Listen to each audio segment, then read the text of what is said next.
아니고 실제 마음뿐이고, 내가 신앙을 잘하고 싶은 마음은 뭐 우리 다 그렇잖아요. 다 잘하고 싶고 주님의 부르심을 받고 그냥 그 벅찬 가슴을 안을 때는 정말 남보다 져서는 안 되는 신앙을 해야 되겠다 하는 게 엊그저께인데, 이렇게 하다 보니까 또 세상에 묻혀서 또 이렇게 주고, 사실은 저는 이제 나영기님을 이렇게 만나고서는 성경의 그 궁금들이 많이 해소되고, 뭐 이렇게 저렇게 해서 하여튼 저도 한 교회를 뭐 한 20군데 이렇게 다녀보고, 또 결국은 마지막은 이제 형제회, 빌라델비아 교회라는 형제회 생활도 한 3년 이 정도 한 것 같아요. 그러다가 이제 또 나영기님 얘기하는 교파교회 가서 또 이렇게 몇 년 또 있다가 마지막으로 이제 나영기님을 만난 지가 한 7년 좀 넘은 것 같아요. 제가 참 저도 뭐 사마리아 여인 같이 이렇게 어디 좀 좋은 말씀이 없을까 이렇게 찾아서 여기저기, 또 뭐 계시록 좀 강해야 한다 하는 사람이 있으면 계시록을 어떻게 이렇게 알 수 있을까 하고 참 궁금했던 게 많았던 것 같아요. 그래서 그런 것들이 나영기님 만나면서 정말 주님이 이렇게 합당한 때에 합당한 종을 보내셔가지고 갈급해하는 영혼들에게 이렇게 정말 좋은 생수를 이렇게 공급하는 걸 받고 너무 기뻤던 것 같아요. 그래서 그 7년이 한 3일 같아요. 이렇게 왔는데 또 어째 제가 또 부족한 인격이 많다 보니까 나영기님 어제 교통 중에 우리가 다 미친증은 다 있다고, 저도 사실 나만 장군 따라 뭐 못지않게 더 내 안에 그냥 어떤 자긍심 같은 게 많이 있어요. 지금도 그 처리돼야 될 부분도 되고, 그건 뭐 우리가 숨 놓는 그날까지 주님 앞에 여정의 믿음의 길을 달려가야 될 거라고 생각을 하고, 빌레몬서 한 3장 볼까요? 빌레몬서 3장 있죠? 네. 3장 있어요? 빌레몬서 3장? 네. 가보고요. 한번 찾아봅시다. 있다고 하는 거예요? 썼는데 좀. 빌레몬서 3장 보자니까. 묵시요.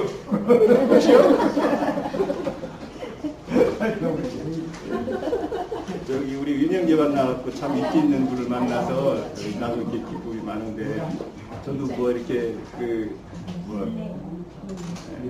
그런 거를 이렇게 많이 했던 사람이에요. 네? 3장 몇 절이에요? 저는 모르겠고 그냥 3장. 빌레몬서 10절 볼까요? 네, 바울사도에 이렇게 오네시모를 향한 그 감옥에서 오네시모를 만나서 이렇게 빌레몬한테 이렇게 당부하는 그런 내용인데, 요즘에 제가 이제 이걸 이렇게 깊게는 안 봤지만 좀 한번 나누고 싶다 하는 생각이 좀 들었습니다. 10절에서부터 14절까지만 볼까요? 네, 간단하게. 중에서 오내심을 내게 간구하라. 그가 너는 네게 불의하였으나 이는 나와 네게 이상함으로 네게 그를 돌려보내니 그는 내 신분자가 그를 내게 몸을 위하여 내 도움을 위하여 가신 중에서 네게 생명을 나를 힘들게 보다. 다만 내 신하여 신하게 보시는 내가 아무것도 그를 원하지 아니하노니 이는 너의 소원한 일이 억지같이 일하지 않고 잘 모르게 하려 합니다. 사역자의 오늘 우리 홍영기님을 통해서 참 맡은 자들의 그 사명을 생각도 많이 하고, 저기 주신 증거들을 통해서 참 은혜가 있었습니다. 또 오늘 이 말씀을 읽는 바울사도에게 지금 이제 연로하셔가지고 앞으로 생을 이렇게 얼마 남지 않는 그 로마 감옥에서 이렇게 빌레몬을 향해서 동역자여 이렇게 거의 자원함으로 하는 그런 것을 읽을 때 어제 나영재님하고 교통시간을 좀 많이 가졌어요. 그래서 참 한면에 또 나영재님의 이런 면과 또 제가 그동안 나영재님을 통해서 이렇게 평소에 가졌던 그런 마음들을 드리고 하면서 사실 뭐 진리적인 측면에서는 나영재님과 저는 뭐 어떤 달리 이해하거나 다른 그런 상황에서 보는 것은 없습니다. 단지 이제 육과 혈과 우리가 어떤 과정 중에 있기 때문에 어떤 사안을 다르게 볼 수 있다. 그래서 우리가 뭐 사복음서를 보면은 그 쓴 그 사도들의 그 상황에 따라서 어떤 건 빠지고 어떤 건 쓰고 하듯이 서로 우리는 지체고 서로 어떤 역할적인 것이 있기 때문에 보는 각도에 따라서 다르다는 부분이 있을 수 있다고 저는 생각을 해요. 그래서 뭐 그것도 주님의 은혜로 우리가 같이 연합해서 선을 이루어가는 과정이고 또 진리 증거자들로서 당연히 개성이 존중이 돼야 되고 개성이 없이는 또 그런 다양함은 이루어질 수 없다. 저는 이제 그런 관점에서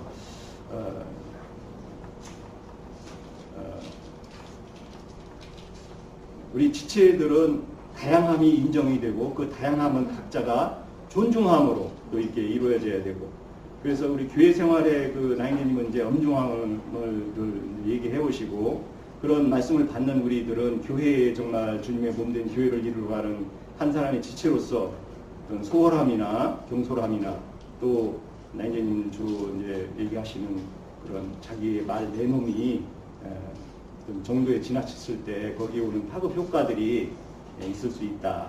그런 걸 지적을 많이 하시고 또 사실은 뭐 세속교회에서야 그거 뭐 다반사로 이루어지는 일이니까 그거에서 뭐 더 이상 그 부분에 뭐 얘기할 부분이 없지만 저는 그래요. 어떤 말을 제가 어떤 지체의 얘기를 한다든가 또 지체를 통해서 들을 때 그것이 주님 앞에 분명히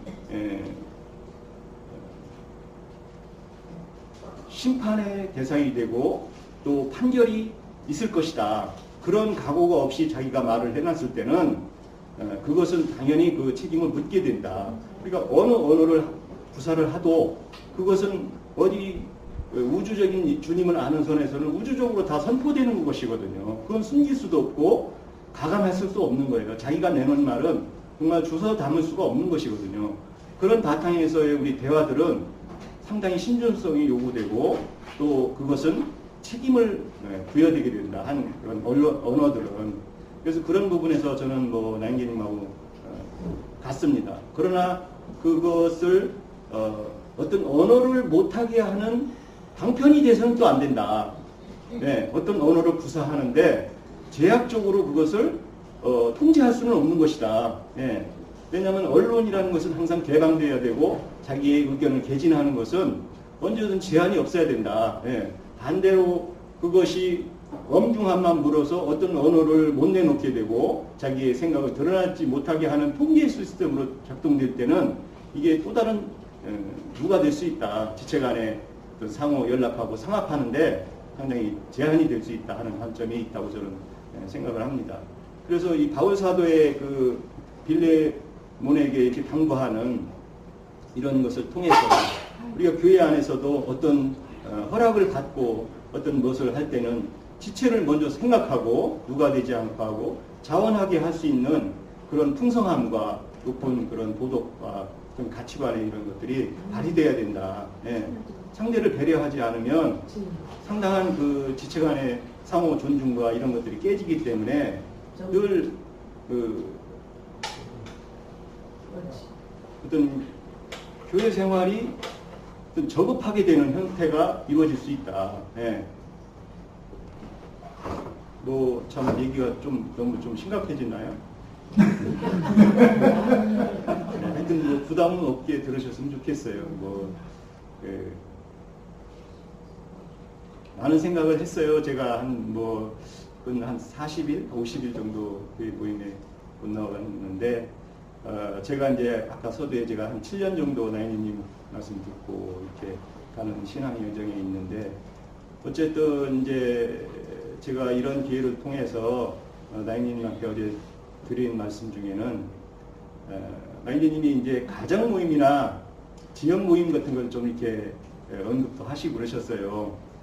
그래서 사실은 저도 그런 게 나인님 만나기 전에는 가정 모임 같은 것을 주님에서 여기 성경에서 읽어보면 가정에 뭐 누구 가정에 있는 이런 교회들을 향해서 이렇게 당부하는 게 많거든요. 그래서 저도 사실은 가정 모임을 우리 집부터 좀 해야 되겠다 했는데 뭐 많은 분들 아시지만 우리 자매는 교파교회에 아주 천천하게 이렇게 뭐 잠기신 분이라 그 깨기가 보통이 아니에요. 그래서 뭐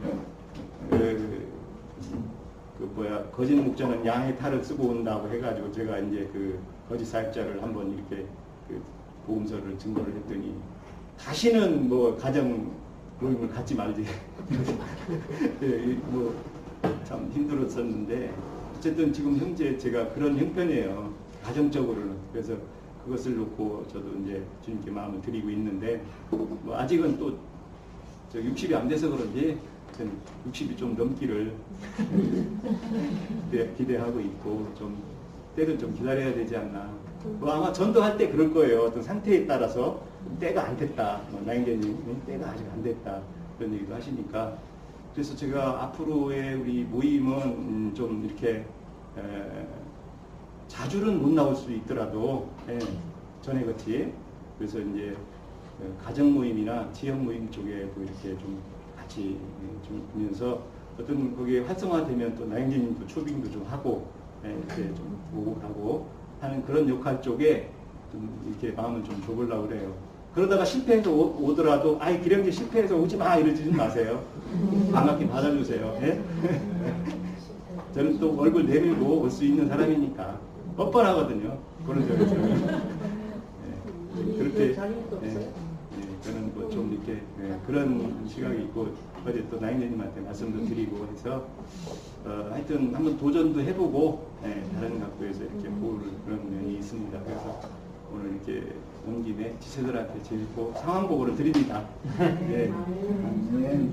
이렇게 이제 기령제님하고도 조금 이렇게 이제 연결이 되는 것 같아요. 그 어제 그 동영상 올라온 것 중에서 혼과 영과 혼과 육에 대해서 그걸 이제 어저께 좀 늦게까지 봤습니다. 이제 메모 좀 해가면서 이거를 이제 좀 잘 이해하고 싶어서 봤는데 좀 이제 그걸 느낀 것도 한번 이렇게 말씀드려보고 싶고 거기서 이제 이어가지고 앞에 이거 한번 논해야 되겠다 이런 생각이 들더라고요. 제가 그래서 한번 오늘 말씀드릴 테니까 자 어떤 이가 어떤 곳에 있다고 하면 이유가 있겠죠. 그죠? 근데 그 사람이 그곳에 있다고 하면 이제 목적이 있는 거죠. 그래서 우리가 교회라고 하면 초신앙 때는 뭐 못 모르고 다니니까 이제 뭐 생각할 게 없는 거죠. 그래서 듣는 대로 그것이 진짜인가 하고 이렇게 이제 따라가는 거죠. 그러다가 머리가 붉어지면 이제 이런저런 생각이 드는 거죠. 그래서 우리가 세상교회에서 별의별 꼴을 다 보고서는 이제 이렇게 신앙생활 하다가 여기까지 왔다는 거죠. 여기 오는 사람들 중에서는 뭐 신앙생활이 10년, 20년, 40년, 심지어는 50년 넘으신 분들도 있을 거예요. 나름대로 산전수전 다 겪고 그래서 신령, 또 사명, 어떤 소신 확실하죠? 그걸 가지고 이제 여기 왔어요. 그래서 어떤 사람은 소개를 받아서 권함을 받아서 온 사람이 있고 어떤 사람은 이제 뭐 스스로 찾아서 온 사람도 있고 근데 스스로 찾아왔다 할 정도 되면 뭐랄까 그 사람의 어떤 이 신앙의 체계를 보통으로 보면 사실은 안 되죠. 뭐 별 볼 일 없을지라도 근데 자기 스스로 본인은 나름대로 무언가가 있으니까 찾아오고 또 찾아가고 하는 거죠. 근데 그 사람이 가지고 있는 그 성이 이제 그 견고한 진으로도 표현되고 또 성으로도 표현되죠. 그래서 그 문짝을 그 문을 누가 차지하느냐가 문제인데, 그래서 어떤 사람이 너 잘못됐어 이렇게 말한단 말이죠. 그러면 이제 근거가 나와야 돼요. 여기쯤에 왔을 때는 근거가 제시가 되어야 된다는 거예요. 근거가 제시가 안 되면 그건 뭐예요? 너 잘못됐으니까 고쳐 이렇게 얘기를 하는 거는 정말 무리한 거예요. 나쁘게 말하면 싸가지가 없는 거고. 이런 문제, 그러면 왜 그러냐는 거죠. 여기서 이 교회에서 얘기가 돼야 되는 거는 내가 도덕적인 거 들으려고 그러면 뭐가 여기 옵니까? 안 그래요? 도를 강론 들어보고 또 그 논어나 이런 거를 저기 찾아보고 그러지. 장자의 뭐 도덕경 같은 거를 찾아가지고 읽어본다든가. 그러면 여기를 뭐하러 와요? 여기는 우리가 진리 때문에 왔지 않습니까? 아멘. 그러면 여기서 논해야 되는 거는 진리에 대해서 논해야 된다는 거죠. 아멘. 진리가 그러면 여기 와서 진리가 제시됐을 때는, 근데 이제 이런 게 있죠.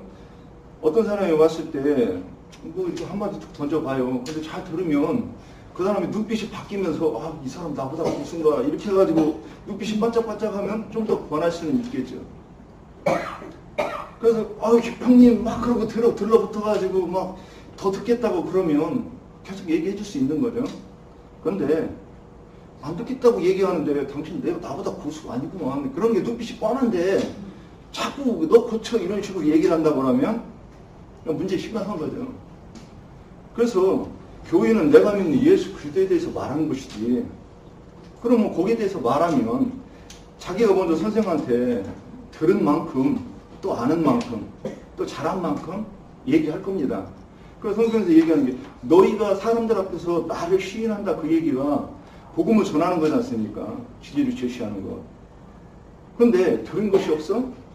또 들었는데 아는 것이 없어. 또 알기는 아는데 내가 표현이 안 돼.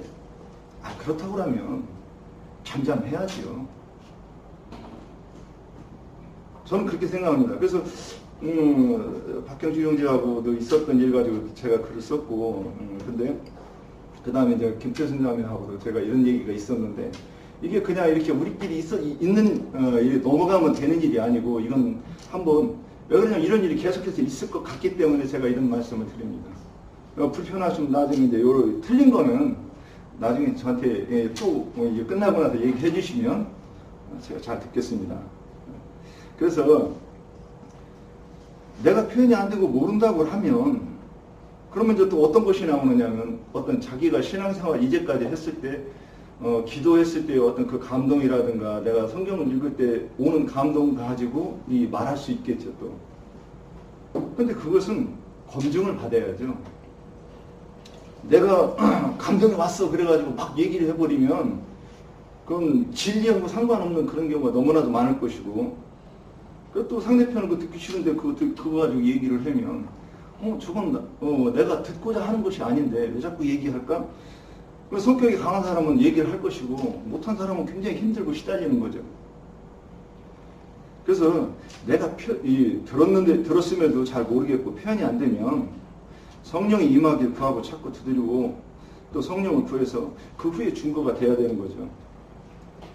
그래서 증거가 되면 그 다음에 틀렸던 맞든 맞는 것을 고쳐줄 수 있는 것이고, 이건 틀렸네요 이렇게 얘기가 되고, 진리에 관해서죠.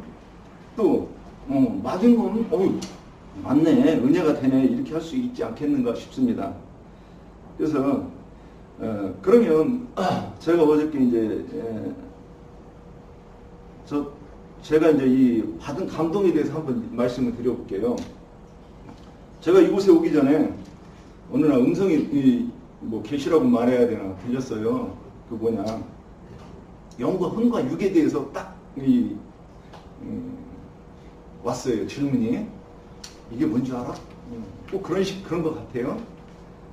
저는 뭐라고 했는지, 그래서 그것을 보면서, 들으면서, 제가 신앙생활이 이제 이제 37년째네요. 그런데도 영과 혼과 육에 대해서 자세히 생각해 본 적이 없어요. 그래서 예전에 그 뭐 영과 혼과 육에 대해서 언뜻 배우기는 배웠는데 제가 원체 집중력이 약해서 이 장애가 있기 때문에 그걸 제대로 못 듣고는 또 잊어버리고 아무것도 없이 그러다 영과 혼과 육에 대해서 생각을 하는데 점점 구체화되더라고요, 그것이. 그래서 이제 나영재님한테 한번 질문을 드린 적이 있습니다. 제가 보기에는 3분설이 맞기는 맞는 것 같은데 설명이 좀 제가 다르게 이해가 돼서 어떤가 하고 질문을 드려본 적이 있는데 그게 아니라고 이렇게 말씀을 들었습니다. 그래서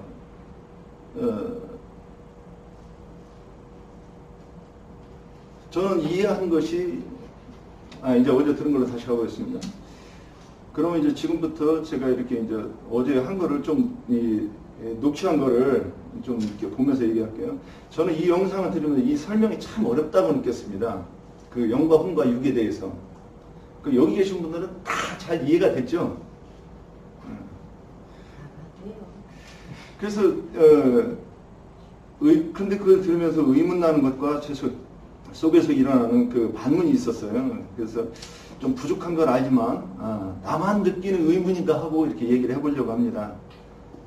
그래서 저는 영에 대해서 이해하기를 이제 그 이후에 여기 오면서 자꾸 영과 혼과 육에 대해서 이렇게 들으니까 굉장히 관심이 있죠. 그래서 영에 대해서 이제 자꾸 듣기는 말씀은 요한복음 6장 23절에 그 목사님이 이 말씀을 가지고 썼더라고요. 요한복음 6장 30절, 6장 23절. 내가 너희에게 이른 말이 뭐예요? 영이요. 그랬어요. 그래서 저는 성령을 정확하게 이해하지 못하고 있다가 성령에 대한 것은 하나님의 영, 예수의 영, 그리스도의 영 이런 표현들이 나와요. 그 다음에 요한복음 6장 23절 내가 너희에게 이른 말이 영이요 이 말씀을 가지고 이해를 하니까 그러면 영이라고 하는 것은 사상이구나. 그분의 교훈이고 가르침 사상 이렇게 이해가 됐어요. 그런데 사람의 구조가 영과 혼과 육 이렇게 얘기한다는 거죠. 그러면 그것서 만약에 내가 너에게 이른 말이 영이요 이 말씀을 반대로 이해를 해보면 반대로 생각을 해보면 사단이 우리에게 이른 말도 영이라는 거죠. 예. 그러면 그래서 이 말씀을 가지고 그럼 우리가 어떤 영이 우리한테 들어오느냐에 따라서 근데 반드시 들어와야 돼요. 그래서 이 말씀을 증거한 목사는 또 그 얘기를 했더라고요. 그래서 주인이 나왔다 들어갔다 한대요. 그 영과 혼과 육이 있는데 컴퓨터로 비유를 하면 영과 혼과 몸이지 육이 아닌데 그러니까 영과 혼과 몸 예. 영과 혼과 몸이 있는데 컴퓨터로 이 비유를 해서 얘기를 합니다. 뭐 다 들으신 거죠? 그래서 영은 주인으로서 사용하는 사람은 얘기하고 혼은 소프트웨어 그 프로그램 그 프로그램을 어떻게 써서 일을 하는 건 주인의 마음인데 그 다음에 몸이 그거를 이제 나타낸다 이 얘기를 하더라고요. 그래서 저는 이제 혼을 어떻게 이해를 했느냐.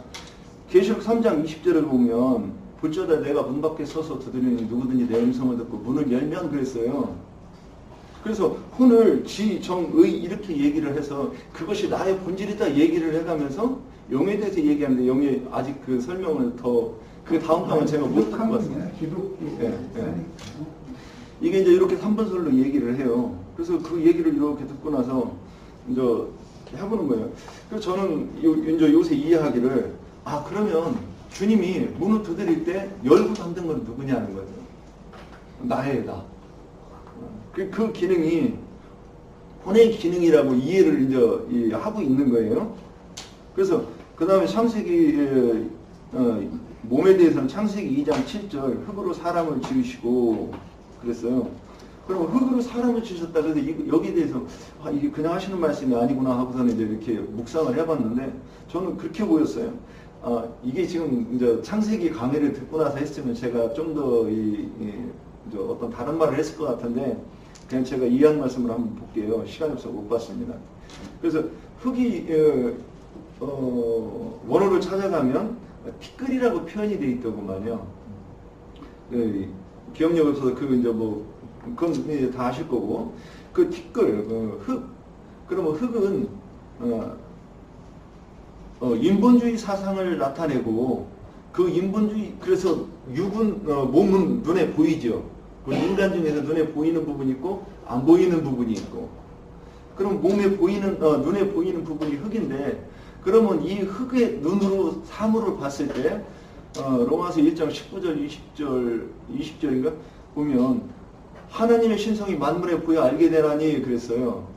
그런데 영의 사람이라고 그러면 만물을 볼 때 그 만물을 통해서 하나님의 신성을 볼 수 있는데 흙의 사람, 육신의 사람은 그 만물을 눈에 보이는 그대로 보는 거죠. 더 이상 해석할 필요가 없는 거죠. 그래서 그것을 설명했을 때 이 육신은 육신의 사람을 상징하는 표적이라고 이렇게 보는 거예요. 그래서 이렇게 이해를 했어요. 그래서 이해를 하면 이제 그것을 가지고 얘기를 하면 인간은 육신의 몸속에 원래 그래서 창세기 2장 7절을 저는 이제 성경을 보면서 그 목사가 이렇게 설명을 해요. 하나님이 흙으로 사람을 만드시고 그 코에 생기를 불어넣으셨는데 그때에 산령이 되었다 이렇게 얘기를 했는데 생령이 되었다 그랬는데 그 생령을 사람의 혼이라고 이렇게 표현하는 것 같더라고요. 그래서 그 하나님이 생기를 불어넣을 때 우리 인간의 혼이 생겼다. 저는 그 성경은 그게 이해가 잘 안 돼요. 그래서 이해를 하자고 그러면 하나님이 흙으로 사람을 만드셨다 그랬을 때 혼까지 만들어졌다고 창조됐다고 보이는 거고 그 다음에 그 이 육신을 입어서 육신의 사람으로 먼저 만들어 놓고 나서 하나님의 생기를 불어넣으심으로 영의 사람이 될 수 있도록 만들어 놓으셨다고 보는 거예요. 그런데 그 사람이 그 영의 사람이 되었으면 이제 영이 자라야 되는데 생명나무 과일을 먹고 자라야 되는데 선한 나무를 열매를 먹음으로써 타락하는 사람이 되었다. 그래서 그 영이 죽었다. 이렇게 이제 이 표현이 됐다는 거죠. 그래서 제가 보는 저도 사람을 3분설로 보는 거예요. 그런데 몸과 혼까지는 나고 그 다음에 영까지 있어야 되는데 영은 어떤 영이든지 연합하는 상태로서 3분설인 거죠. 그래서 그리스도의 영이든 고린도전서 2장에 보면 세상의 영을 받지 아니하고 우리가 하나님의 영을 받았다 이렇게 얘기합니다. 하나님의 영은 성령을 얘기하는 것이고 그래서 성령의 영이 우리 속에 우리는 연합해 있든지 아니면 그 주인이 바뀌어가지고 세상의 영을 연합하든지 이 상태가 이 그 동영상을 보면서 나영재님께서 아니라고 얘기하셨는데 저는 더 그렇게 보이는 부분이 있어서 좀 왜 이렇게 보이지? 자 이제 이러면서 오늘 이 말씀을 준비했습니다. 그래서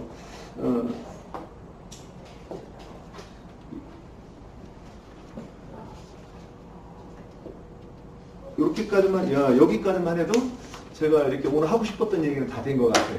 예, 여기 마치겠습니다. 창세기 2장부터는 흙사람을 말한 거니까 창세기 1장은 말씀으로 되어진 사람이니까 예수님을 말하는 거예요. 창세기 1장은 기본 지식을 가지셔야 돼. 창세기 1장은 흙으로 그 사람 남자와 여자를 지은 게 아니잖아요. 말씀으로 지었지. 말씀으로. 말씀이 육신이 돼서 오신 분 예수님을 말하는 거예요. 창세기 1장에 남자와 여자 얘기가 나오죠. 누구를 말하는 거라고요?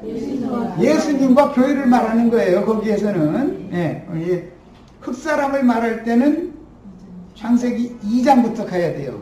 2장으로 가면 거기에는 창세기 1장은 하늘들과 땅부터 시작이 되지만 창세기 2장 4절 가면 땅과 하늘이 창조된 내력이 이렇다. 이렇게 땅이 앞에 나와요.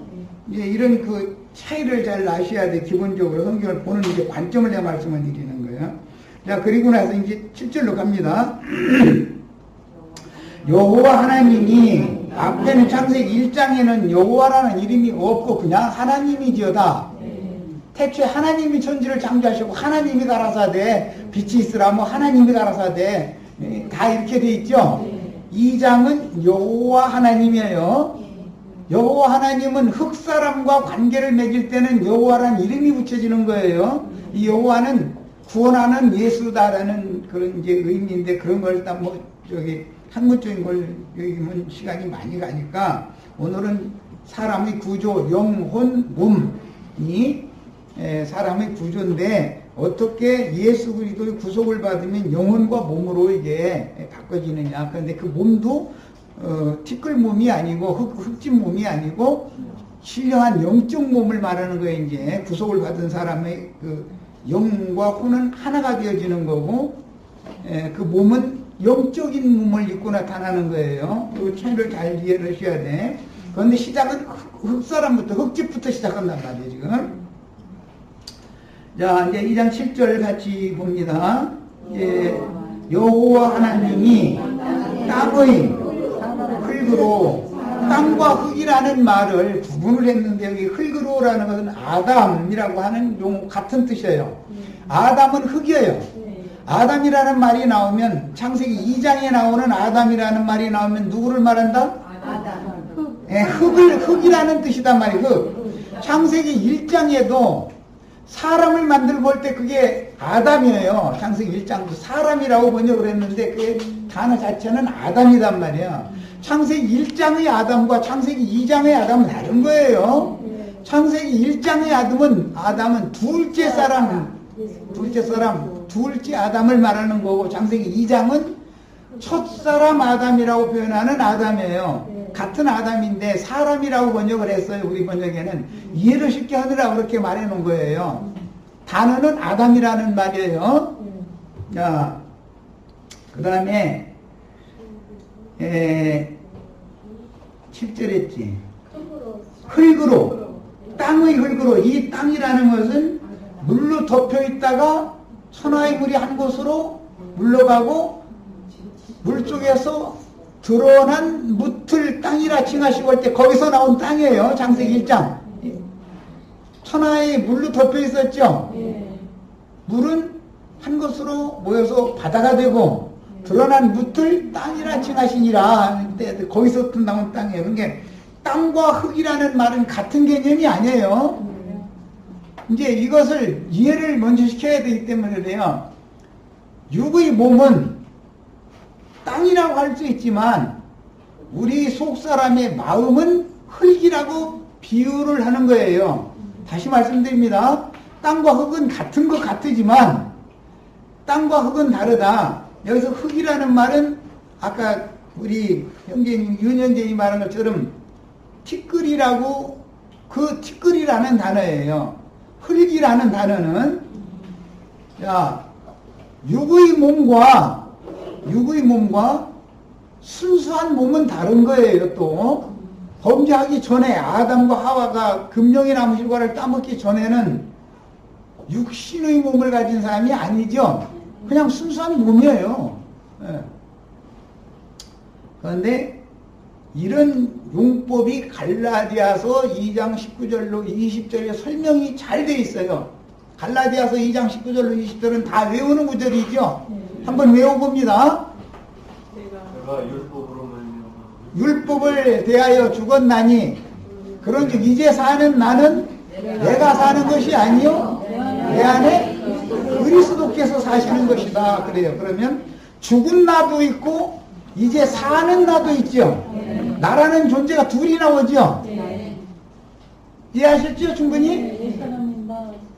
죽은 나는 옛사람의 나를 말하는 것이기 때문에 옛사람은 그리스도와 함께 죽었죠. 이제 사는 나는 새 사람인 나를 말하는 구속받은 사람을 말하는 거예요.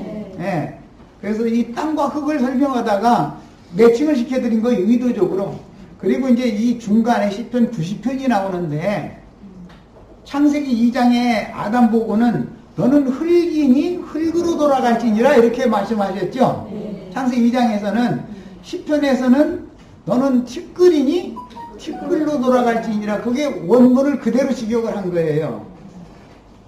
흙이라는 말은 무슨 뜻이라고요? 원래는 문자대로는 티끌이란 말이에요. 티끌. 우리는 전부 티끌 인생이다 이거예요. 하나님은 겉사람을 지어놓을 때는 땅의 흙으로 지었지만 실제 속사람을 티끌을 뭉쳐서 지어놓은 걸로서로 상징을 해놓는다 이 말이에요. 상징이다. 왜? 사람이 두 사람이 있다는 걸 알아야 된다 이거예요. 겉사람이 있고 속사람이 있는데 사람이라는 용어를 혼이라고 그래요. 영문으로 뭐 소울이라고 그러죠. 영은 스피릿이라고 그래요. 그 단어가 달라요. 영어에서는. 근데 우리 번역에서는 그냥 영혼 자꾸 이렇게 놔가지고 혼동을 해서 그러는데 사람은 속에 두 그릇이 있고 껍데기 그릇이 또 하나가 있는 거예요. 그런데 속그릇은 2층으로 되어 있어요.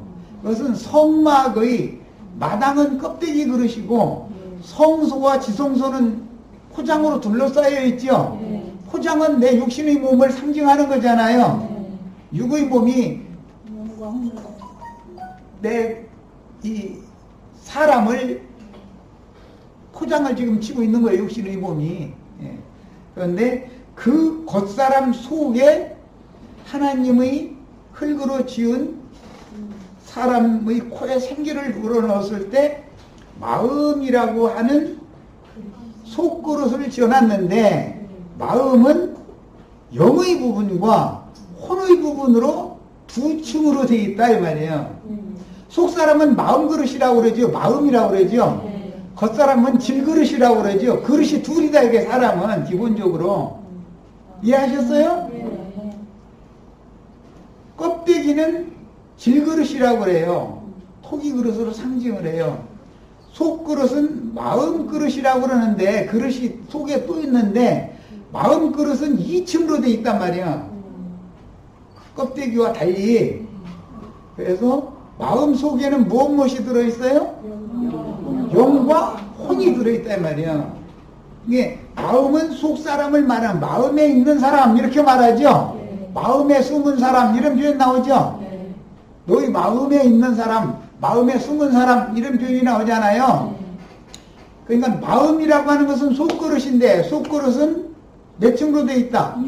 2층으로 되어 있어요. 껍데기는 그냥 단층이에요. 그래서 이게 전체가 3분서를 이루는 거예요. 기본 개념을 이해를 하셔야 돼. 그런데 이제 2장 7절 이제 본문을 읽고 설명하겠습니다. 여호와 하나님이 땅의 흙으로 사람을 지으시고 그러니까는 땅 그릇도 있고 흙 그릇도 있죠. 흙 그릇은 마음 그릇을 말한다 이런 말이에요. 땅 그릇이라는 건 껍데기다 이거예요. 껍데기. 이해하셨죠?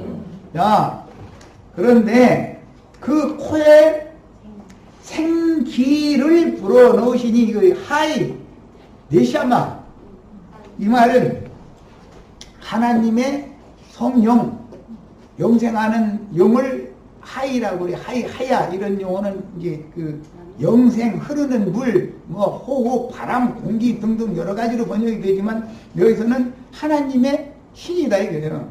그거는 창세기 1장 2절에서 이미 나왔던 하나님의 신이에요. 하나님의 호흡을 사람 속에 호흡을 불어들여서 그러면 껍데기의 생명이 얻어지는 이 껍데기 땅 그릇만 살아나는 것이 아니라 코에 생기를 불어넣었던 이 속그릇도 살려난 거예요. 그런데 속그릇이 살아난다라는 뜻은 그 사람의 마음 그릇이 살아났다라는 뜻이다 이거예요. 두 그릇을 다 살려놓는 거예요 하나님은. 그런데 그렇게 살려놓은 사람은 속그릇이 마음이라고 하는 그릇의 혼과 영이라고 하는 사이가 가로막혀 있어서 상태가 우리 저 지체들은 나랑 집회를 하도 여러 번 해서 자매님들 처녀 시절에는 가로막이 있었죠. 얇은 막이 다 있었죠. 뭐 병균 같은 거 침이 못하게 하느라 하나님 그렇게 지어주신 거예요. 그런데 남편이 피난견이 되는 날 그 문을 열잖아요. 그리고 내 안에 들어오시는 거예요. 이것은 주의 영과 사람의 영이 연합하기 위해서는 막을 찢어야 된다 이거예요. 그래서 둘째 희장을 찢는 것으로 상징을 해놓는 거예요. 이해하셨죠? 그러면 속그릇과 저 깊은 내면 속그릇의 2층이 하나가 되어버리죠. 찢어지면 하나가 되는 거예요. 그런 이치를 생각하시면 돼요. 사람은 원래는 3분으로 되어 있지만 속그릇이 2층으로 되어 있고 껍데기가 하나가 있는데 사람의 코에 생기를 불어넣었더니 껍데기에는 숨을 호흡이 지금 이제 돌아가는 거 아니에요. 그리고 속에도 생명이 주어졌다 이거예요. 그런데 이 생명이 주어진 속 사람도 생명을 얻었고 껍데기도 생명을 얻었는데 가운데에 막이 가로막혀 있다 이 말이에요. 그러면 이 사람을 어떻게 해야 되느냐? 이제 이렇게 숨을 불어넣은 사람을 에덴 동산에다 데려다 놓으신 목적은 생명나무 열매를 따먹고라는 것은 남편을 받아들이는 거예요. 이해하셨어요? 생수를 마시면 영이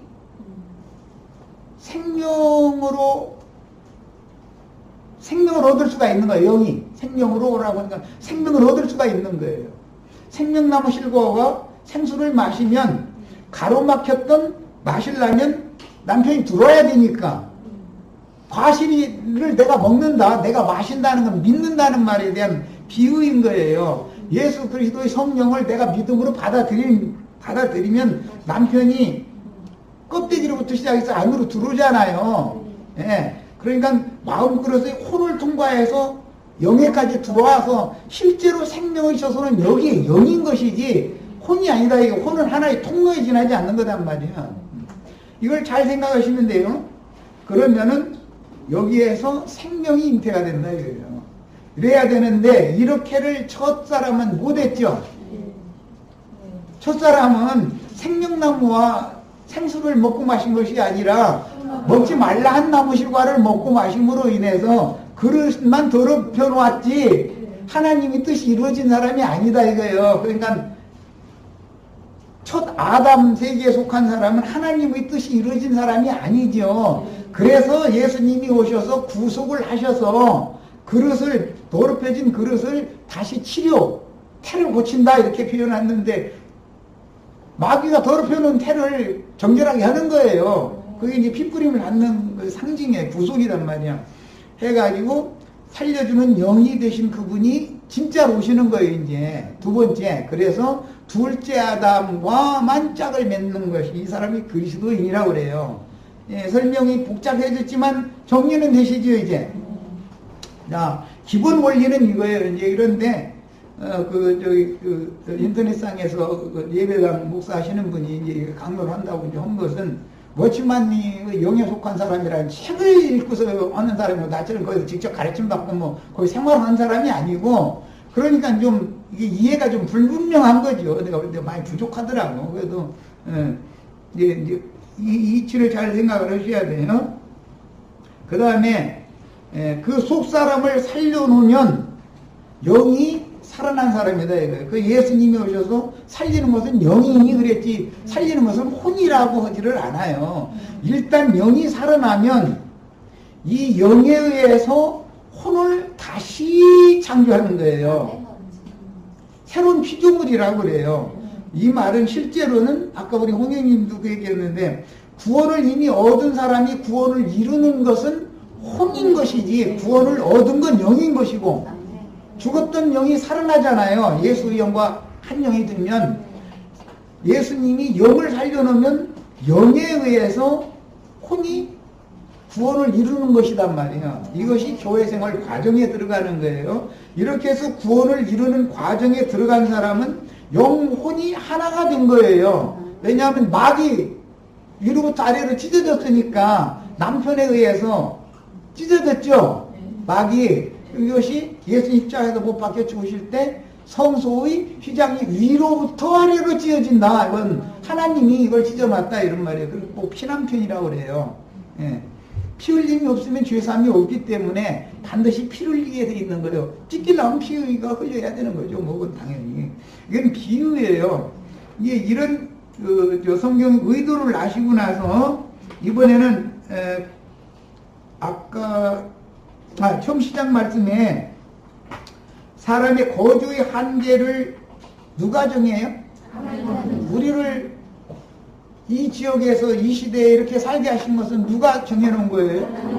자, 사람을 지어서 코에 생기를 불어넣은 사람은 미완성의 사람인 거예요. 왜 그래요? 휘장이 가려진 상태니까 완성이 되려면 어떻게 하면 된다고요?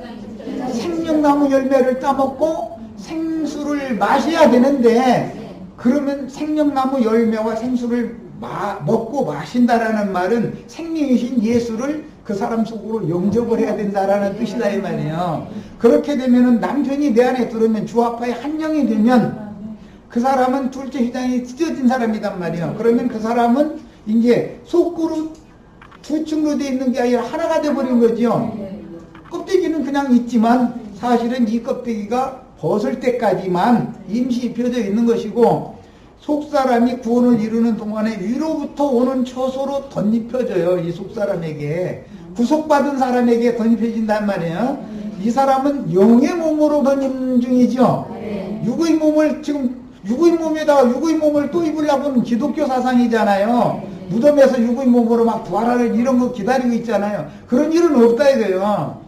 껍데기를 입혀놓고 이것이 완전히 벗어지기 전에 위로부터 오는 하나님께로부터 내려보내주는 속사람, 구속받은 속사람이 입어야 될 새 옷이 있는데 이게 신부옷이다 그래요. 계시록 19장에는 신부가 준비되었고 희곡 온 세마포를 입게 허락을 하셨다고 그랬잖아요.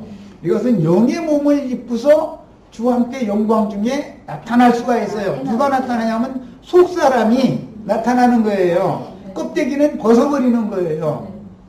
이제 이런 이치를 잘 아셔야 돼. 그러니까 우리 이 육의 몸을 너무 미련을 가지시면 안 돼요. 우리 거듭난 속사람이 구원을 이루는 과정, 즉 영이 거듭난 다음에 사망에서 생명으로 옮겨진 영, 구원을 얻은, 영생을 얻은 사람이 영생을 이루어라 라고 할 때, 영생을 얻었다 했고 나서 영생을 이루라고 그러죠. 영생을 이루는 건 혼의 구원을 말하는 거예요. 그래서 그 동안에 혼이 구원이 된 만큼, 오늘은 우연찮게 아까 이제 말하는 것 가지고 이렇게 혼의 구원을 이룬 정도로 하나님이 시험을 하는데, 그래도 심판대라는 것은 자기 말로 말시켜보는 것이거든. 네 말로 너를 의롭다고, 네 말로 너를 정죄한다. 그게 그리스도 심판대거든. 근데 구원을 이룬 것을 그리스도 심판대에서 질문을 받으면 속일 수가 없다 이거요. 자기 아는 대로 대답할 수밖에 더 있겠어요. 자기가 되어진 만큼 대답하는 것이고. 자, 그런 원리를 하셔야 되겠고, 속사람을 위로부터 오는 처소로 덧입혀 놓는다라는 것은 이 아브라함, 이삭, 야곱 자손들을 위해서 이 사람들을 위한 처소를 한 성을 예비를 해 놓으셨어요. 하늘에. 그 성이 어디로 내려오는 거예요? 영이 거듭나서 혼의 구원을 이루는 사람들에게 내려와서 천막, 장막을 쳐주러 오는 거다 이거예요. 그거는 참장막이다 그래. 히브리서 8장에 보면 껍데기 장막은 참장막이 아니죠. 땅이니까 땅에서 피한 것은 땅으로 돌아가야 되는 거 아니야 어차피. 그것을 입고 영생할 수 없는 거예요. 이걸 입고서는. 그래서 위로부터 오는 처소로 이것은 더 크고 온전한 참장막이다 그랬어요. 그 장막을 구원을 이루는 만큼 속사람을 덧입혀 놓고 나서 이 육신의 장막이 낡아지고 흑폐되어지고 무너지는 때가 되면 이것을 깨고 속사람이 영광 중에 나타나야 되는데, 그때는 희고 고운 세마포를 입은 빛의 옷을 입고 나타나는 것이지, 이런 육의 몸을 입고 또 오는 세상에 나타나서 상속받는 게 아니다. 이게 하나님 나라라는 건. 질문이 있습니다. 잠깐만요. 예. 그래서 사람이 구원을 이루는 문제에 있어서는 위로부터 오는 처소는 그리스도 자신이기 때문에, 그런데 한 성이라고 상징을 해놨어요. 그리스도로 속사람이 옷 입혀져 가지고 완전히 영도 혼도 몸도 그리스도가 되어진 사람만 영생에 들어가는 거예요. 이런 이치를 지금 이 시간에 잘 정리를 하시길 바래요.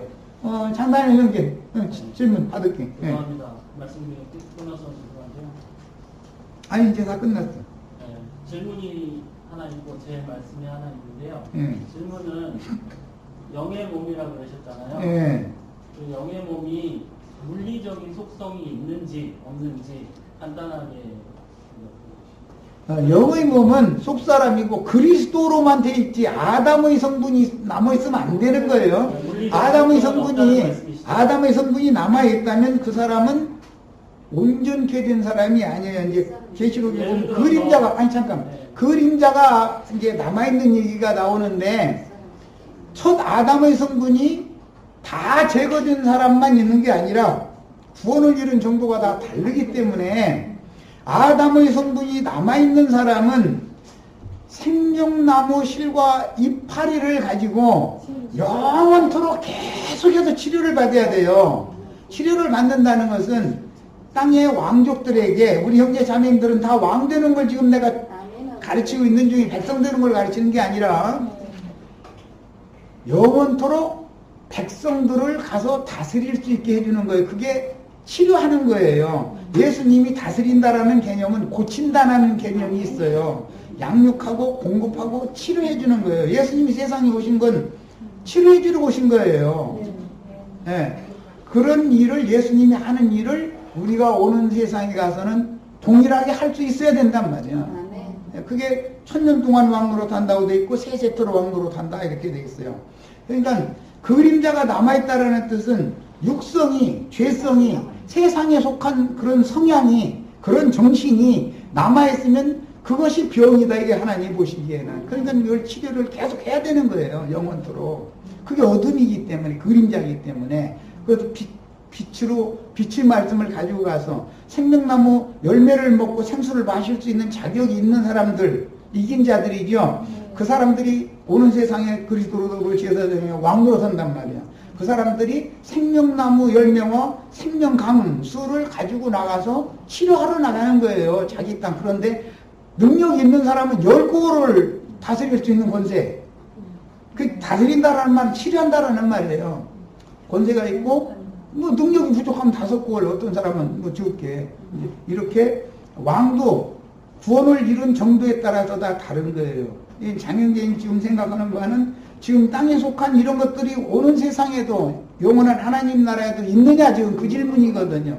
하나님의 나라에는 현재 이 물질계에 속한 것은 표상일 뿐이지 이런 것이 영원 세계에서는 존재할 수 없어요. 물질이라는 것은. 저는 이제 그거에 대해서 물질 세계에 대해서 물질이라는 표현을 안 쓰고 물리라고 표현한 말을 쓴 이유가 있습니다.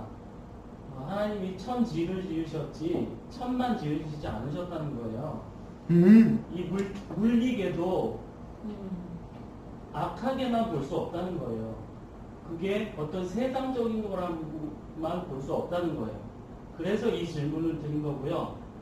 나영재님 답변은 충분히 알아들었습니다. 물리계는 없을 것이다. 이 답변을 이해를 했는데 저는 그거에 대해서 좀 다르게 생각을 하고요. 물리계를 물질이라 그러면은 되게 속되게 보이고 이렇게 세상적인 것으로 보이기 때문에 그 단어를 안 썼고 물리적인 그런 단어로 표현을 했고 거기 속에서 하나님 지으신 어떤 지에 속한, 천지에 속한 것이 있을 수 있다고 저는 이해를 하기 때문에 그 단어를 썼고요. 이 질문에 대해서도 오케이. 저는 이제 다르게 생각, 아직까지는 이해 납득이 이제 이 질문에 대해서 난 설득을 해야 되는 사람이니까 답변을 이제 할 거니까 잠깐만. 이제 됐어, 알았어. 이제 질문은 의도를 알았으니까. 그 다음에 이제 제 말씀을 하나 더 드릴게요. 아니, 요거 한 다음에 요거 끝내고 나서 하자고. 이렇게 해야 책이 하실 말씀 있으세요? 네. 여기에 대한 답변을 해서 형제를 난 설득을 해야 되는 사람이잖아. 아까 내가 첫 아담의 세계가 금령의 나무 실과를 먹기 전의 세계는 아주 순수했어요. 물질 세계가 악하고 뭐 말고의 문제가 아니에요.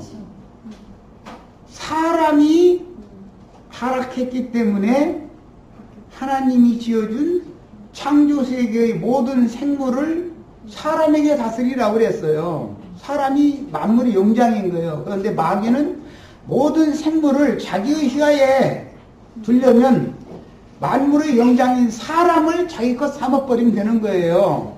사람을 통해서 넘겨받을 수가 있기 때문에 대표자니까. 그래서 마귀는 사람을 미혹시킨 거예요. 마귀가 사람을 미혹하기 전에는 우주 만물이 악하거나 무슨 선하거나 이런 것이 없어요. 하나님 보시기엔 다 좋아요. 하나님 보시기에는 좋으나 사람이 타락을 함으로 인해서 모든 피조물이 함께 지금 탄식하며 고통한다 이거예요.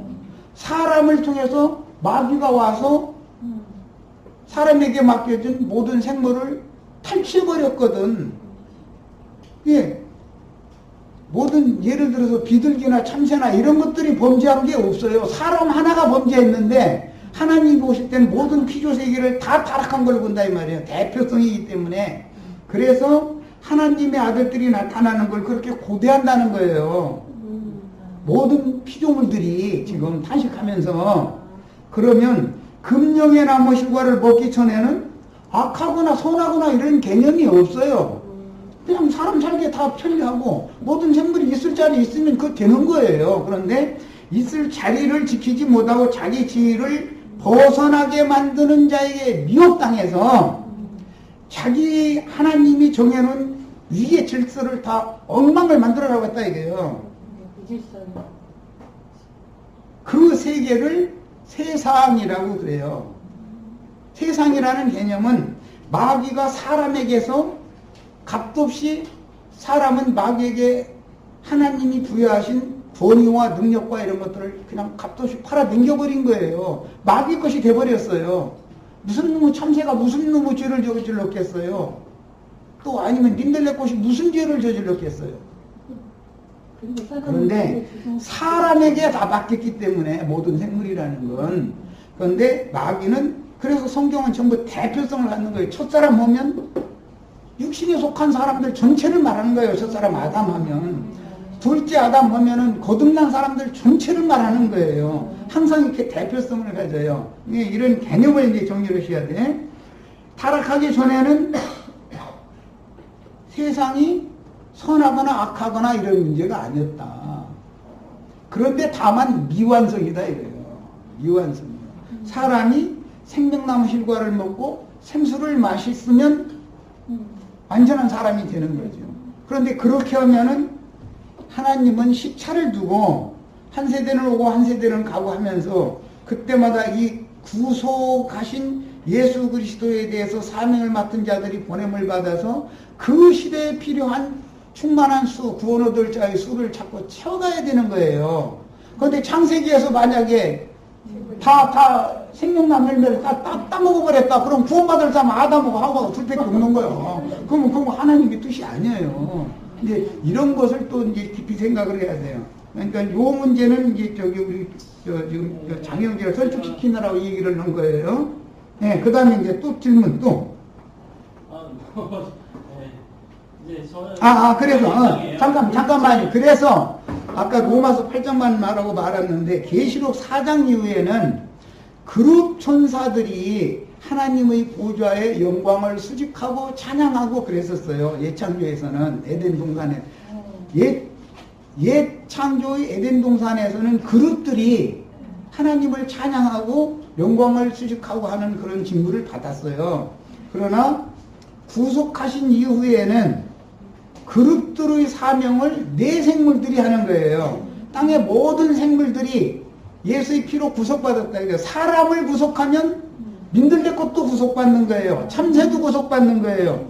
예수 그리스도의 구속이라는 것이 내 죄만을 위해서 죽고 뭐 이렇게 너무 편협적으로 생각하지만 세상 죄를 한꺼번에 짊어지고 가면 모든 생물이 다 그리스도의 종글주의 것으로 돌아오는 거예요. 그걸 회복이에요. 그게 사람이 회복되면 창조세계가 전체가 회복되는 거예요. 이것이 성경 이야기예요. 네. 그 말씀은 제가 듣기로는 이제 물리계가 포함된다. 물질이라는 거는 물리계가 타락했을 때 부정적인 의미로 쓰인 성격이 강하고 그것은 세상. 세상도 원래는 세계인데 세계가 타락했을 때 세상이란 말을 쓰잖아요. 그래서 세상이 사랑하지 말라 그런 의미로 쓰는 걸로 보이거든요. 그러니까 이제 우리가 용어가 혼동되어서 물리계가 없다, 물질계가 없다 막 이렇게 하면은 혼돈이 돼서 물리계가 없는 것처럼 이제 들릴 수도 있는데 지금 말씀 듣기로는 회복된다. 그거는 물리계가 또 있다는 거거든요. 그러니까 물질계에 대해서는 물질계는 네, 창세기 이제 조금 더 나가서 보면 땅이 있을 동안에는 심음과 거둠이 쉬지 않고 반복된다 그래요. 그러면 땅이 없어지는 때가 온다는 거예요. 땅이 있을 동안만 그런 거니까. 예. 제가 이 말씀을 드리는 이유는 뭐 세상을 사랑하고 이 세상에 미련이 있어서 자꾸 그런 식으로 몰아가시면 저는 할 말이 없습니다, 사실. 아니 그런 의도로 대답하신 건 아니고. 근데 이제 이런 말씀을 드릴 때마다 항상 그 얘기를 듣거든요. 저는 누구한테? 저는 그런 의미가 아니라 여기서 듣는다는 거지. 네, 어쨌든 그런 의미가 지금은 아니라 세상 뭐 나한테 설득을 받으면 돼. 아니, 예? 그러면 그렇죠. 아니, 세상에 미련 없는 사람 제가 100% 없다고 말할 수 있습니까?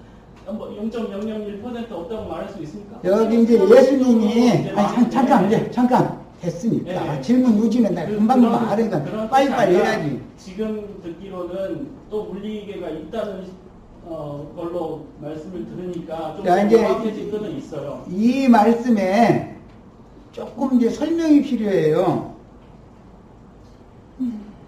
예수님이 구원을 하시는 구원자로서 구속사를 이루신 다음에 내가 너에게 와서 세상 끝날까지 너희와 항상 함께 있으리라 그래요. 그러면 세상의 끝이 온다는 거예요.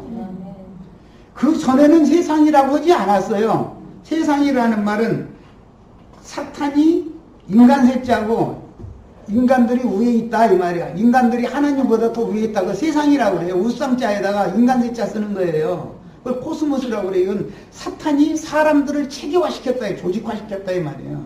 그래가지고 사탄의 의도에 맞는 체제를 세운 거예요. 그거 보고 세상이라고 그래요. 예수님은 하나님의 의도에 맞는 체제를 세웠는데 원래 창조는 이렇게 한 거예요. 이것을 회복해야 돼요. 창조 세계라고 그래요. 네. 그 야, 세상을, 말씀드린 그러면 네. 이제 세상 끝날이 그러면 온다는 것을 전제로 말씀하시고 천지는 없어지겠으나 내 말은 없어지지 아니하리라 이렇게 말씀하셔요. 그러면 창세기 1장 1절에 천지를 창조하셨는데 그 천지가 없어진다라는 뜻이잖아요. 그럼 무슨 천지가 오느냐면 신천지가 온다. 저 이만희가 말하는 새하늘과 새 땅이 오고 새하늘과 새 땅에 새로운 만유가 성취된다 그 말이에요. 그것이 그 천년이 찬 후에나 이루어진다. 그러니까 세상 나라라고 하는 것은 어디까지 가느냐 하면 천년이 차기까지 세상 나라는 쭉 이어지는 거예요. 그런데 그 시대마다 율법과 선지자일 때, 이방인일 때, 회복된 이스라엘일 때 그 시대마다 구원할 자에게 충만한 수를 빼내고 나면 더 이상은 구원할 자가 그 수가 차고 나면 하나님이 더 이상 일을 할 필요가 없게 되는 거예요. 일이 끝났으니까. 그래서 내가 세상 끝날까지 너희와 함께 있겠다라는 2000년 전에 베드로가 천년왕국까지 간다라는 말은 아니잖아요. 자기 세대 죽지. 후세대가 그 사역을 또 이어받고 후세대가 사역을 받고 우리는 2세대. 교회 시대 중에 2세대 가운데 살면서 전도를 하는 중이에요.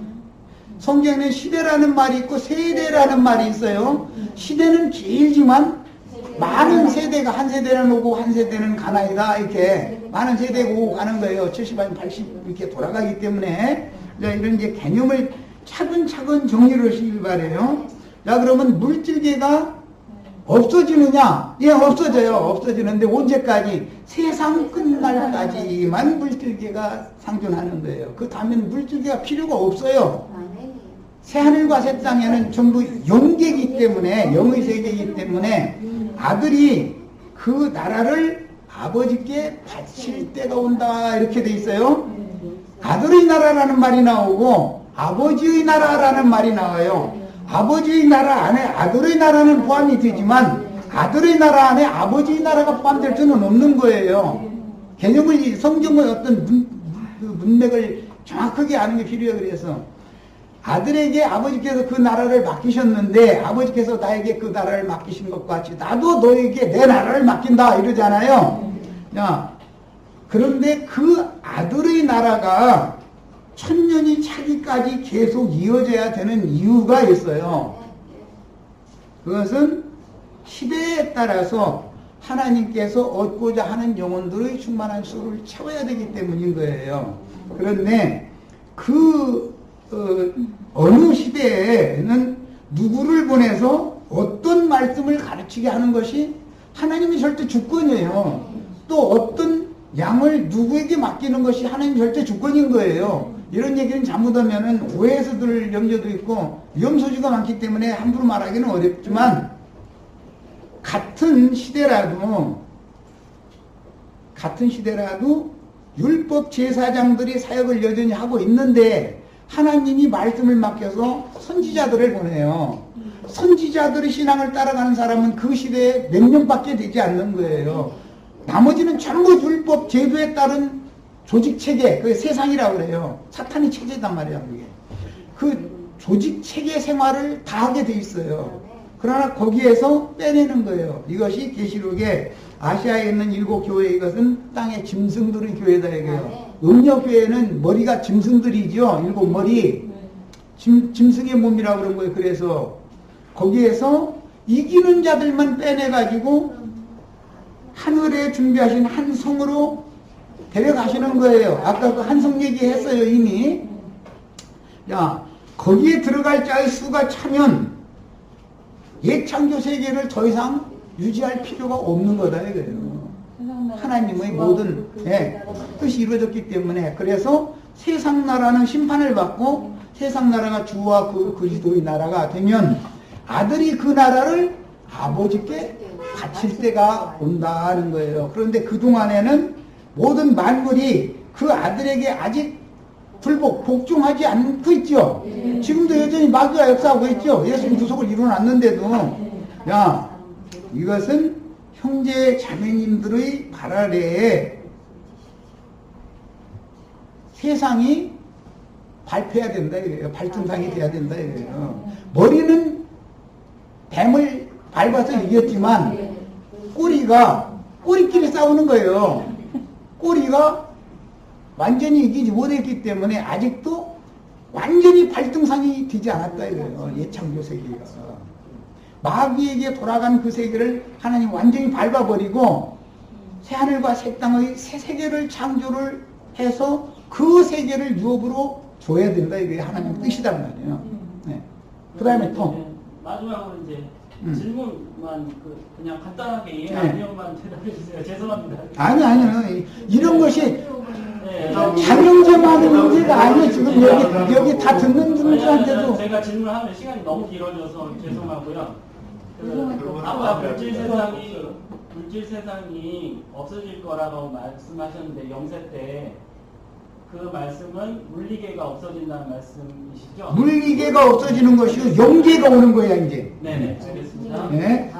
그다음에 제가 한 가지 말씀드리고 싶은 거는 우리가 이렇게 이 교회는 굉장히 토론을 진리를 탐구하고 진리를 토론하는 걸 굉장히 종목이라고 생각하지 않습니까? 당연히 이걸 해야 되는 거예요. 좋은 거라고 생각하고 우리가 지향해야 될 바라고 생각하고 추구해야 되고 그렇게 나아가야 된다고 믿고 있는데 거기에 있어서 우리가 주의해야 될 점이 한 가지 있지 않을까 싶어서 말씀을 드리는 거예요.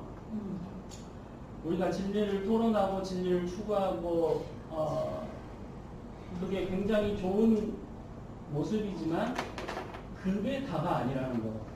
그게 교회의 모습 중에 부분일 뿐이지 그게 전부인 것처럼 교회가 그쪽 방향으로만 추구하면 이제 문제가 있을 수 있다는 것을 지금 말씀드리는 구체적으로 무슨 문제가 나올까? 그러면 네. 이제 말씀으로 해가지고 그 부분 얘기를 해주면 우리가 그러니까 듣고 이제 또 분석을 해야 저는 되겠죠. 교회의 모습이 이렇게 돼야 된다고 생각을 하거든요. 믿음의 덕의 지식의 뭐죠? 절제 인내를 이렇게 나아가잖아요. 성분의 형제고요. 네, 그렇죠. 되돌아가면서 마지막에 사랑이 있는 거죠. 그 설명 좀 해줘야 돼. 딱 그 말씀을 되려면. 근데 이제 믿음 있는 사람하고 우리가 얘기를 하는 거잖아요. 믿음 없는 사람하고 얘기 자체가 안 되잖아요. 진리 토론을 하는데도 한계가 있잖아요. 근데 이제 믿음을 가졌다고 다 진리 토론이 되느냐? 그게 지식인데 그 중간에 하나가 더 있다는 거예요. 덕이라는 거죠. 덕을 세워야 된다. 덕을 갖추고 그 다음에 지식을 추구해야 하는 모습이 우리가 좋은 모습이 아닌가, 다른 모습이 아닌가. 이제 싶어요. 그것은 이제 우리 장영재의 이제 본능적인 말인 것 같고. 말씀이 아직 안 끝났는데 조금 더 말씀을 드릴게요. 제가 이제 느낀 거예요. 그냥 느낀 거였는데 그 덕이란 게 뭐냐? 도대체 우리가 진리 토론할 때 특별히 덕이란 게 뭐냐? 덕을 쉽게 말하면 인격이죠. 인격적이고 덕스럽다, 누구 덕스럽다 그러면 이 사람은 덕스러워. 그러면 이제 사람이 모이는 거고 이 사람 별로 덕이 없어. 그러면 사람들이 다 흩어지는 거잖아요. 그런 모습으로 볼 수 있는데 제가 진리 토론할 때 갖춰야 될 덕이 무엇인가 이렇게 묵상을 해봤는데 세 가지로 좀 크게 나오는데 첫 번째는 상대방이 하는 말을 좀 이해를 하고 그 말이 뭔 말인가 좀 자기가 좀 배운 다음에 학생의 자세로서 가르칠 뿐만 아니라 감사합니다. 학생의 자세로서 상대방이 아무리 원투달투 말도 안 되는 말을 할지라도 무슨 말을 하는지 이해를 하고 말하자는 거예요. 그게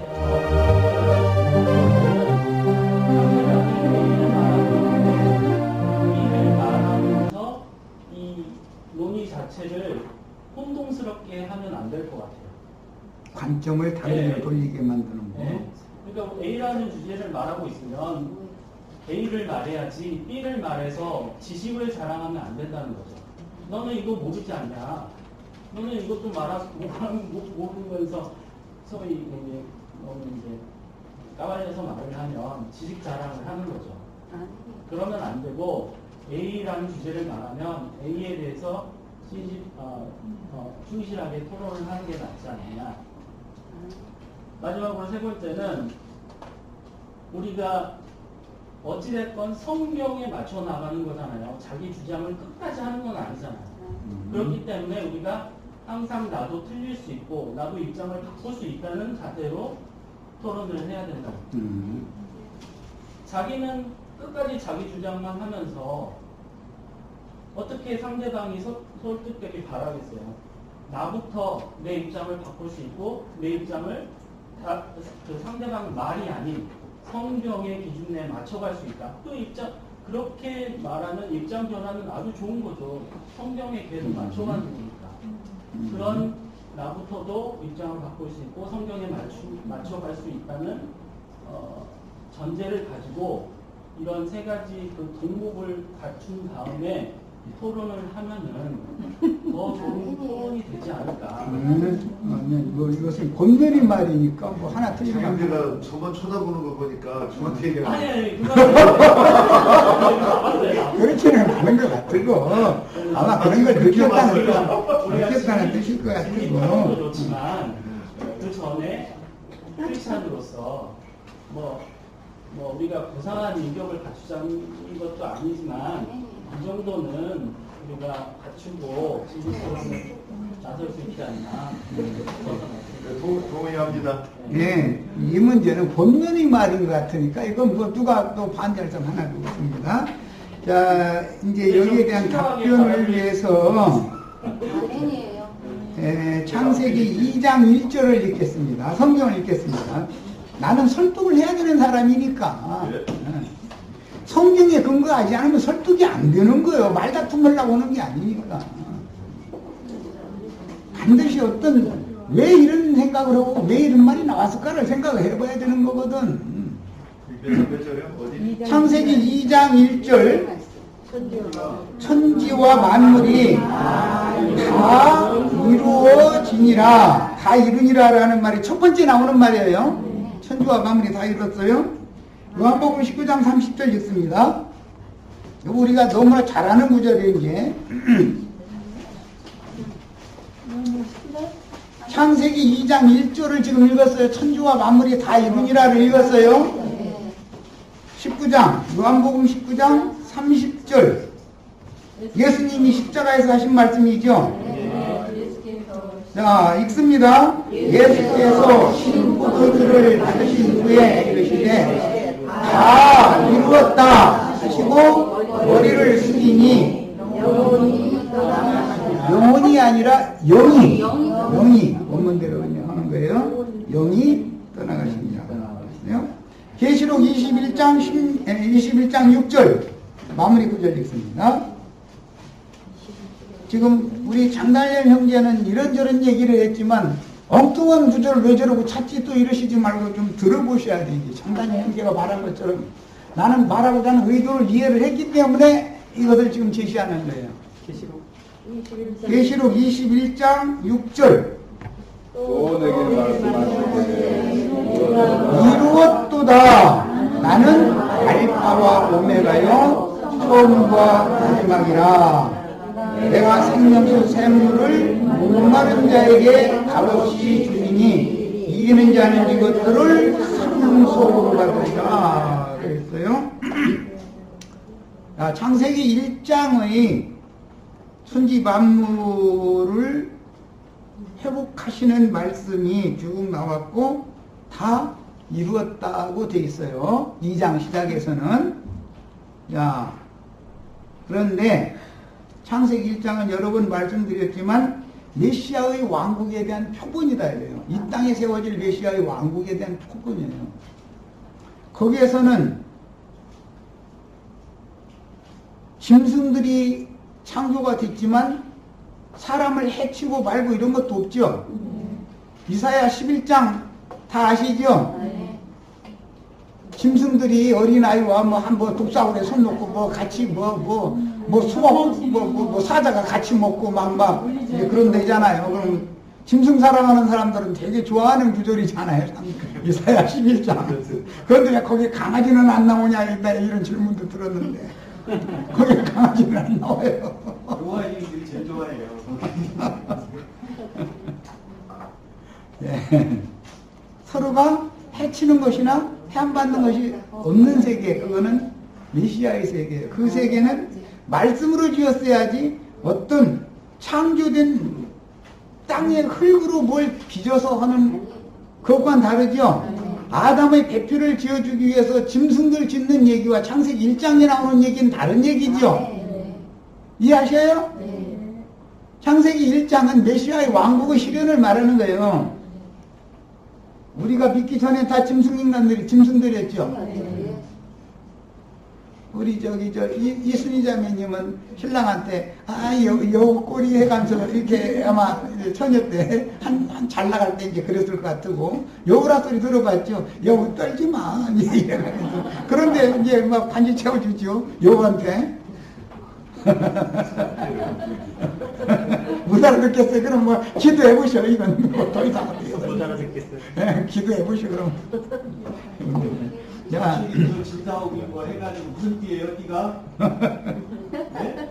네, 창세기 1장에는 하나님의 형상과 모양으로 만들어진 사람 전에 짐승들이 있었지만 거기서 무슨 서로가 물고 먹고 해치고 이런 창세기 1장에 그런 게 없어요. 그게 소위 말하는 천국 메시아의 왕국의 표본이다 이거예요. 창세기 시작에 이미 그걸 하나님은 그걸 염두에 두고 성경을 시작하는 거예요. 알파, 처음, 이것은 전부 창세기 시작을 말하는 거 아니에요. 예. 오메가라는 건 계시록 마지막이잖아요. 끝이다. 내가 끝이다. 가 시작이고, 처음이고, 나중이면 또 끝이다. 이제. 그런데 예수님이 메시아의 왕국의 어떤 그림을 창세기 1장에 이렇게 딱 제시를 해놓고, 그거를 만들어가는 과정에는 땅의 사람을 구속을 해가지고 그걸 줘야 되기 때문에 그래서 2장에 가면은 천지 창조 얘기가 아니라 땅과 하늘이 창조된 때의 대략이 이렇다. 이렇게 땅이 먼저 나오는 이 문맥이 바꿔진다는 거야. 땅의 일을 해야 된다. 땅에서 그 일을 이루어야 된다 이 말이야. 그래서 창세기 2장은 땅에서 취한 아담 이야기로 들어가는 거예요. 창세기 1장에 나오는 사람이라는 용어도 아담이라는 단어는 똑같은 거예요. 그런데 그 아담은 둘째 아담, 예수님에 대한, 창세기 1장은 예수님에 대한 보상이고 2장은 첫 아담이다 이거예요. 저주를 받았다가 구속받아야 될 사람이다 이거예요. 이것은 이제 구분을 잘 하셔야 돼. 자, 그 과정을 거치는데 창세기에서는 창세기 1장을 다 끝냈기 때문에 천지와 만물이 다 이루어지니라가 창세기 2장 시작에 1장 끝 다음에 2장 시작에 그 말씀이 나왔던 거죠. 이것을 나중에 주님이 이루실 때는 구속이 필요한 인간들이 되었기 때문에 이것은 아까 이미 얘기했어요. 범죄하기 전에는 사람이 무슨 죄인이 아니었죠. 땅에 흙으로 사람을 지어놓고 코에 생기를 불어넣어서 산 혼이 되게 해놓은 그 사람은 죄인이 아니잖아요. 먹지 말라 한 나무 실과를 따먹고 마시지 말라 한 네 번째 유브라데강수 그것을 마시고 하면 이것이 죄인인 것이지, 만약에 그때 생명나무 실과와 생수를 마셨으면 그냥 하나님의 뜻이 바로 이루어지는 거지. 그럼 이제 문제는 우리 김정숙 자매님만 그 구원에 못 들어가고 아담과 하와 두 사람만 구원받으면 하나님 재미없는 거지 뭐 말하자면. 우주 이 인류 역사를 계속 할 필요도 없는 문제고. 자, 그래서 주님께서 구속을 하신 이야기예요. 천지와 만물이 다 이루어진 것을 이루기 위해서는 구속을 이루신 거예요. 요한복음 19장에서는 구속을 이뤘다 이 말이에요. 구속을 내가 다 이뤘다. 그 다음에 계시록에서는 구속받은 사람들이 아버지의 나라를 유업으로 받을 수 있도록 다 이루었도다 한 말이에요. 이제 거기 계시록. 그건 누가 하는 거죠? 주의 성령께서 그렇게 말씀하셨다고 되어 있죠. 성령이 이루시는 거예요. 하나님이 창세기 2장 1절에 천지와 만물이 다 이루니라 해놨는데, 말씀이 육신이 되어 오신 예수님이 십자가에서 이루었도다를 했다. 이거 뭘 이룬 거예요? 하나님이 하늘에서 이루신 뜻을 땅에서 이룬 거예요. 구속이 필요하게 됐다 이런 말이에요. 구속을 이룬 거단 말이에요. 자, 계시록에 가서는 예수께서 이루어 놓은 구속을 모든 믿는 이들에게 적용시키는 성령이 하시는 말씀을 듣고 구원이 이루어진 사람들이, 메시아의 왕국 자녀들이 충만한 수가 다 채워지면 계시록에 가서 이루었도다가 되는 것이다 이 말이에요. 그래야 하나님의 뜻이 이루어지는 거단 말이에요. 완전하게. 이런 과정을 말하고자 하는 데 대해서 이해가 있으셔야 되고, 그 다음에는 한 절만 더 읽겠습니다. 히브리서 10장 25절 찾겠습니다. 여기서 우리 장단열 형제가 영어 성경 갖고 있어? 영어로 읽어. 또박또박 한 단어 한 단어. 또박또박. 몇 장이요? 10장. 창세기 10장 25절. 아, 창세기라면 히브리서 10장 25절. 난 여기에서 킹제임스 성경 나도 찾아서 지금 봐가면서 할 테니까, 우리 장단열 형제가 그래도 미국 사람이니까 나보다는 영어 발음이 정확하잖아. 나는 내가 발음해도 이 책 읽으면 못 알아들어. 뭐? 이렇게 하면 숨기야. 뭐 하려고. 25절. Not forsaking the assembling of ourselves together, as the matter of some is, but exalting one another, and so much the more as ye see the day approaching. 자, not forsaking the assembling of ourselves together. 거기까지만 우리 장단의 형제가 좀 해석 좀 해봐. 한글 번역이 잘 됐으면 왜 한글 그냥 읽고 말게 하지 해석을 하라고 하겠어. 아니, 저한테 우리 자신을 모으는 거를 버리다. 우리 스스로의 모임을 네. ourselves together, 우리들이 서로 우리 자신들 ourselves together요. 이것을 모임 어셈블링을 폐하지 말아라 이 말이야. 기독교인들은 이 구절을 어떻게 우려먹느냐면은 예배당이 열심히 모여라라고 우려먹는다 이거예요. 예. 그것은 우리들 스스로의 모임이 아니죠. 인위적이고 조직적인 모임이지. 이해되셔요? 지금 내가 뭔 말하는지? 사도가 이 말을 할 때는 자율적인 모임을 가져야 된다. 자율적인 모임. 이렇게 질문도 하고 답변도 하고 자유로워야 되는 거예요. 예수님 뭐 품에 이렇게 누워서 이렇게 등짓으로 물어보고 뭐 그렇게 하는 거예요. 그런데 예배당에 모이는 사람들이 눈짓을 목사한테 이렇게 가서 이렇게 하면은 쫓겨나죠. 안 통하는 얘기고 그거는. 야, 왜 사도가 히브리서 10장 25절에서 이 말을 하게 됐는가? 율법과 선지자의 때에 체계화되어지고 조직 체계로 되어진 율법 종교 생활을 끝내고, 그렇다 해서 모임을 폐한다는 말이 아니에요. 그들이 습관적인 모임을 폐하고 우리들이 자율적인 모임을 강화하고 세워라, 이런 뜻으로 말을 한 거예요. 이 말이. 그러니까 아까 이제 내가 왜 이게 마무리 말로 얘기를 하느냐면은, 우리는 이런 자유로운 토론도 하고 그런다는 것이 기독교와 다르다라는 걸 전제로 해서 질문했기 때문에 그 얘기를 한 거예요. 네. 한 말씀만 더 하겠습니다. 네. 한 말씀이요? 아니, 계속 해도 괜찮아. 제가 이제 아까 이제 물리계가 좀 타락했을 때 물질 세상으로 표현을 했고, 세계가 타락했을 때 세상이 되었다는 표현을 썼다는 거잖아요. 근데 육체도 마찬가지 같아요. 육체라는 단어를 성경에 많이 썼는데, 몸이라는 게 타락했을 때 육체라는 단어를 쓴 것 같아요. 근데 특별히 그 육체나 육신이라는 단어에 부정적인 의미로 많이 쓰였거든요. 그래서 근데 그 육체라는 단어에 몸만 있는 게 아니라는 거예요. 육신이라는 단어에도 몸만 있는 게 아니라는 거예요. 거기에 혼이 포함된 의미로 성경에서는 육체라는 단어를 썼다는 거예요. 네. 그래서 갈라디아서 5장 17절에 보면, 아니, 뭐죠? 육체의 일은 현저하니, 그게 어딨죠? 응? 육체의 일은 현재 아니, 그 갈라디아서에 나오는 말이에요. 5장. 네, 5장 19절. 네. 음행과 더러운 것과 호색과 우상숭배와 주술과 원수 맺는 것과 이런 것들이 몸으로 행하는 일이지만 몸만이 행하는 일이 아니잖아요.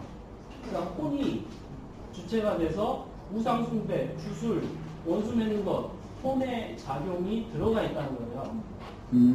그래서 성경에서 영혼이란 말도 있고 육체란 말이 있는데, 분명히 그거를 이제 뭐 로마 교회 이분법적인 거라 그러면은 할 말이 없지만, 분명히 성경에도 영혼이란 단어도 있고 육체란 단어도 있는데, 제가 이제 저번에 영혼과 육체 얘기하면서 남유다하고 북미 이스라엘의 비유로 영혼과 육체나 이렇게 말씀을 드렸는데, 제 입장에서는 영혼 몸도 당연히 믿습니다.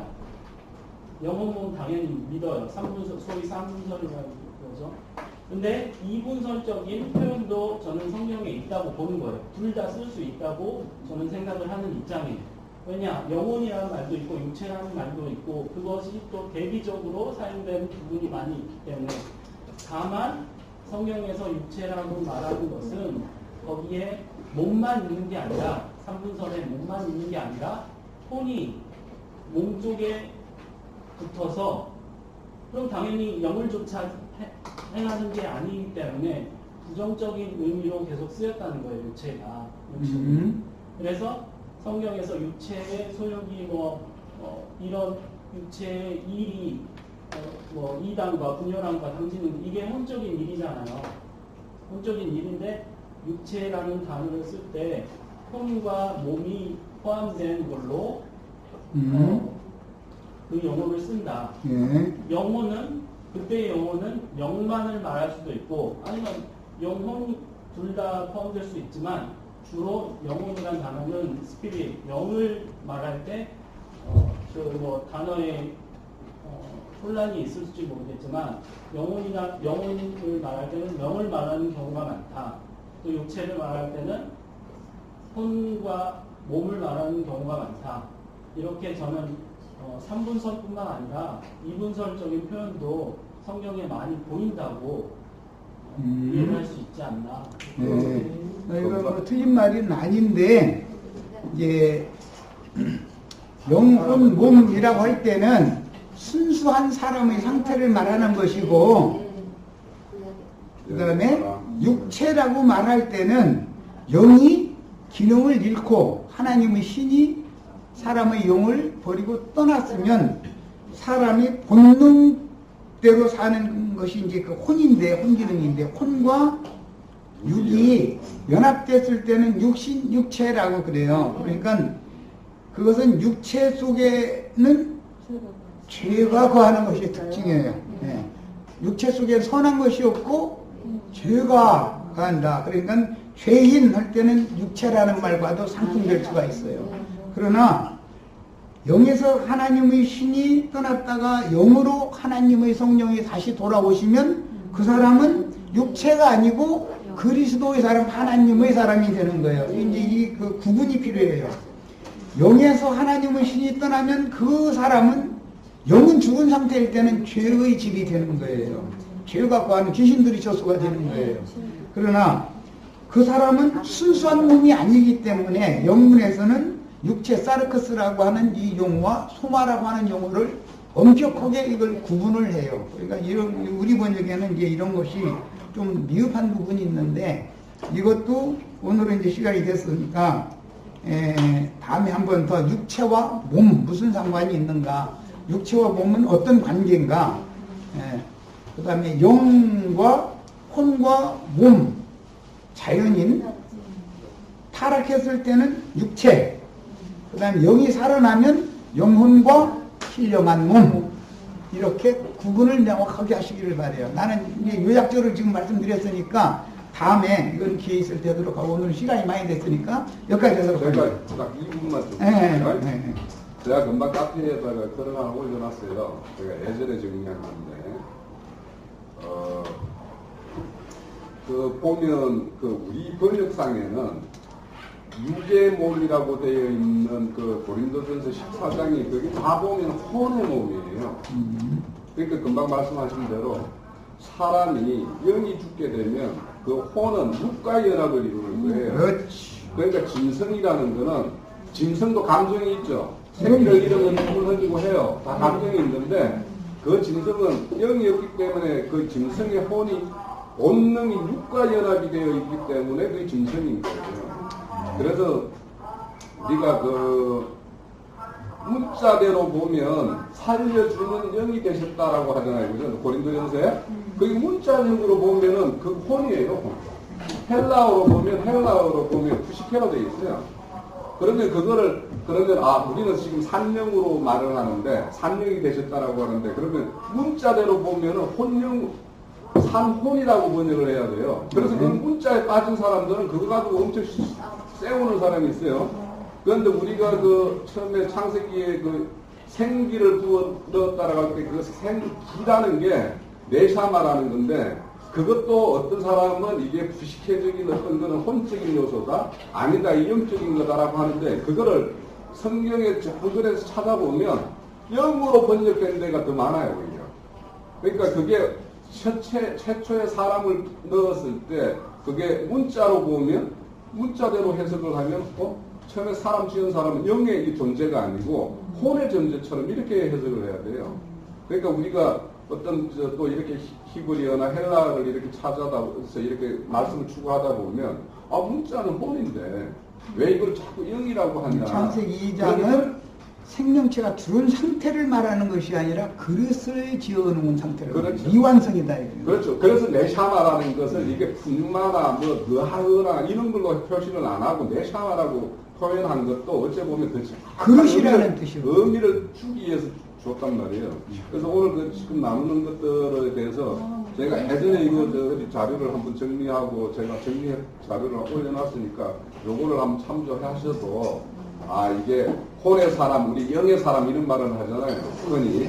그러니까 그런 육에 있는 의미가- 사람, 영에 네, 있는 네. 사람, 혼적인 사람, 성경이 이 세 사람을 얘기하고 있고 그렇죠. 그런 것들에 대한 의미를 좀 이해할 수 있을 거예요.